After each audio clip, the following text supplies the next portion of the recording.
Te ludzie, te wredne gizdy, co fanzolą o frelce jak pizdy, że monałogi, że gorzą chleje, to je po prostu gańba złodzieje. Tak to by w okej, w to zowiści, kipi ze złości i nienawiści, mielą ozorem, mnie to nie ruszą, wojowni widza pokrewno duszą. Na głowie zmerty mowionek, w garści se trzymie badylok, a przed nią ciśnie baranek, a nad nią furgo szmaterlok. A przed nią ciśnie baranek, a nad nią furgo szmaterlok. Szkudzić chcą fest mojej frelinie, plują jadym, te głupie świnie chcą ją utopić w szambie zowiści, pofyrtanęłby pierońskie sadyści. Sami siedzą po uszy w gnoju, nie dają nam chwili spokoju, wciągnąć chcą w maras, ale wara w wom, joją przeca lepiej zną. Na głowie zmerty mowionek, w garści se trzymie badylok, a przed nią ciśnie baranek, a nad nią furgo szmaterlok.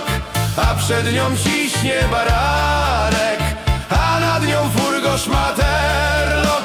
Zaś widzieli ją nad hechłem, z takim starym gnoim zdechłym, zaś się męczyła po buczku miły, a że na rowerkach brakło jej siły i nocy mu łapy mobiłe. Chciał rzek spytać, zapomniałech, cycki wypięła, skinęła dłonią, skroń o skroń.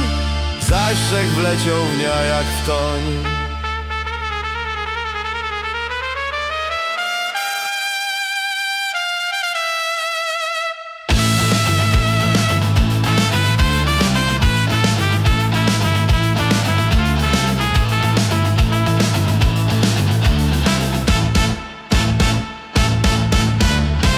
Ta frela gryznie się staro, kupiła se nowe Camaro. Ciężko i szychta z szopem pogodzić, rzadziej może do mnie przychodzić. Ino pyto kryje liszaje, skąd mam głupie te zwyczaje. Czy mu zgrzytom, kej się zapytom, czy w kaltrze mu fajny biust, czy mu to czapiana z ust.